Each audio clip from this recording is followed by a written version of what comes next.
adlaw moabot sa 3,408 ka 10-liter bottled water supplies ang malampuson nga nahatod alang sa mga residente sa General Luna, Surigao del Norte.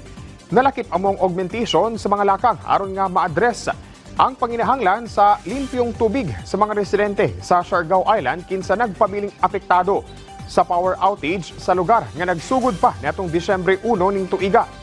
Nahitabo kini tungod sa line ground fault sa submarine cable nga nagkonekta sa Siargao Island padulong sa Mindanao Power Grid. Samtang nakatakda pa kining madugangan og 1,610 ka 10-liter bottled water supplies aron nga makompleto ang gi-request nga 8,018 ka bottled water sa General Luna.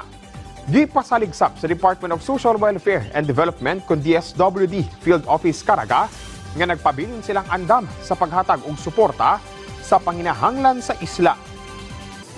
Gipasigarbo sa Davao City nga nagpabiling debt-free kung walay utang ang syudad sulod sa 7 na ka tuig.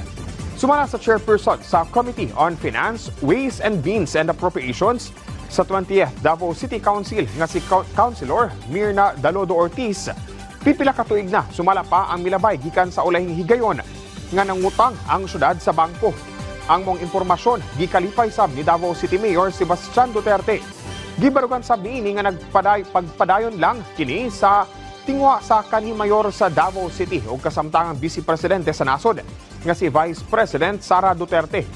Subay sab niini laro karon sa mayor nga mapalapdan pa ang mga proyekto sa dakbayan sama sa mga programa sa edukasyon nga sagad gikinahanglan sa mga kabatan-unan.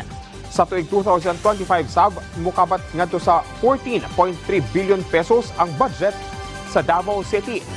Mas taas kini og 12% kung itandi sa tuig 2024 nga adunay 12.6 billion pesos nga budget.